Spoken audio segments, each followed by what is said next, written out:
ठरला जेवायला जायचा विषय. मग काय काढल्या गाड्या आणि निघालो. हे बघा थंडी कसा पुढे पोहोचती. गेलो RTO ऑफिस समोर असलेल्या सह्याद्री फॅमिली रेस्टॉरंटला. आत गेलो, घेतलं पहिल्यांदा महाराजांचं दर्शन. आधीच फोन केल्यामुळं ताटं अगोदर लावून ठेवलेली.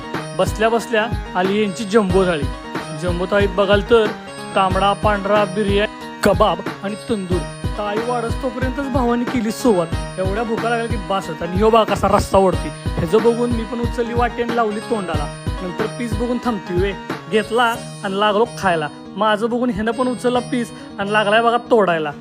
भुका तर जाम लागलेल्या, सगळी पडली एकदम तुटून. नंतर यांची बिर्याणी भागात एकदम टॉपच की. बिर्याणी झाल्यावर स्वीट म्हणून गुलाबजाम ऋषीच्या रिएक्शन वरूनच टेस्ट करत्या.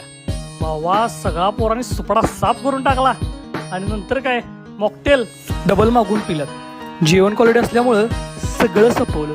एक वेळ अवश्य भेट द्या हॉटेल सह्याद्रीला, खास जम्बो थाळी खायला.